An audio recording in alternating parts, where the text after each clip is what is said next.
अभी जिस रास्ते से मैं जाने वाला हूँ वो आज से कई साल पहले ट्रैक्टर और कार के आने जाने का रास्ता था, पर अफसोस अब वो सिर्फ 3 फीट का रह गया है। ये रास्ता इस गांव का शहर से बिल्कुल नज़दीक है और बिल्कुल छोटा है।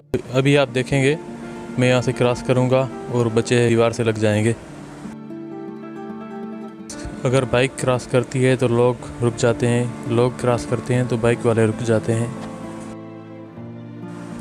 वैसे तो विलेजेस में पुरसुकून माहौल होता है अगर फैसिलिटी हो तो, अगर फैसिलिटीज़ नहीं हो तो इससे ज़्यादा बदतर ज़िंदगी और कहीं भी नहीं होती।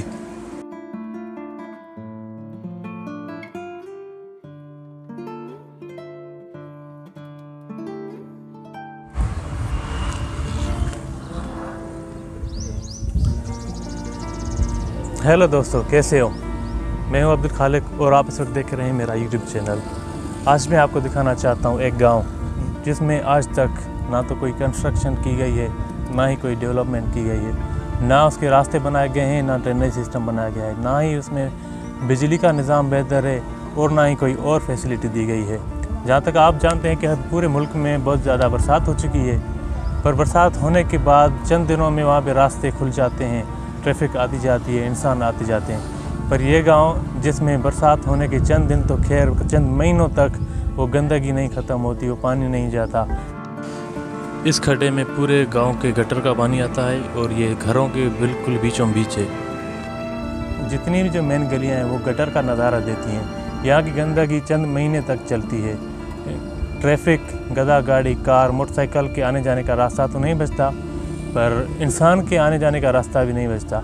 तो मैं चाहता हूँ आप भी देखें, ऐसे गांव भी हमारे यहाँ मौजूद हैं जिसमें 100 साल में कोई भी डेवलपमेंट नहीं की गई, ना रास्ते बनाए गए, ना ड्रेनेज सिस्टम बनाया गया, ना बिजली के खंभे लगाए गए, ना कोई और फैसिलिटी दी गई, ना वाटर सप्लाई, ना ही कोई और तरक्याती काम किया गया है। चलो जी, चल के देखते हैं।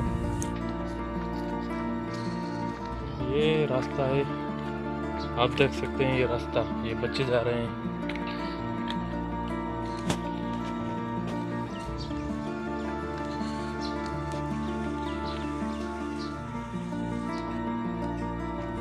क्या आपने कभी कोई ऐसा शहर, ऐसा गांव देखा है जिसमें कोई भी इंतज़ामिया नहीं है? अगर नहीं देखा तो मैं आपको आज दिखाना चाहता हूँ। यहाँ पे कुछ गलियाँ हैं जिन गलियों में काफ़ी सारे लोग, औरतें, बच्चे, बूढ़े अपनी चप्पल हाथ में उठा के गलियाँ क्रॉस करते हैं, क्योंकि वहाँ पे बारिश होने के बाद इतना कचरा रहता है और वो कचरा चंद दिन नहीं बल्कि चंद महीनों तक रहता है। सो चलते हैं, आज मैं आपको दिखाना चाहता हूँ कि आप देखें ये गांव कितना मस्त, कितना ज़बरदस्त डेवलप्ड है। ये एक रास्ता जाता है,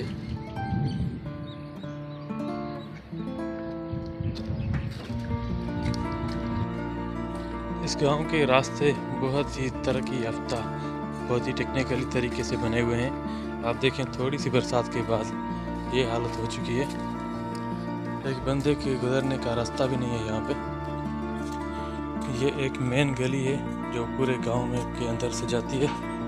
और अस्सलाम वालेकुम दोस्तों, तो ये विलेज जो इस वक्त मैं आपको दिखाने जा रहा हूँ वो यहाँ का सबसे ज़्यादा खूबसूरत, सबसे ज़्यादा डेवलप्ड और सबसे ज़्यादा बेहतरीन इंजीनियर्स के हाथों बनाया हुआ है, जहाँ पे ट्रांसपोर्ट को तो जाने दें, इंसान के आने जाने का भी रास्ता नहीं है।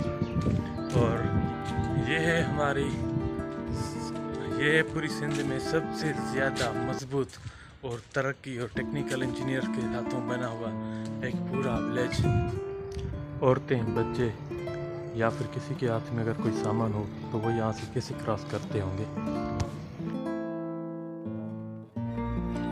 ऐसी हालत तो सिर्फ गटरों में ही होती है, यहाँ पे कोई और मखलूक नहीं पर इंसान ही रहते हैं। शादू करें ट्रप ट्रप ट्रप तो तुझे मत मोकलिया वीडियो।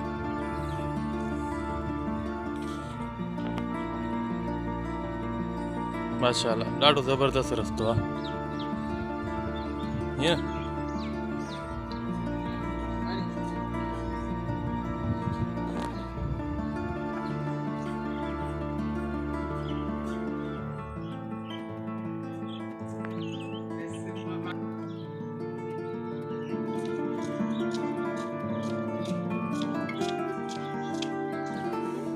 इंसान के गुजरने के लिए सिर्फ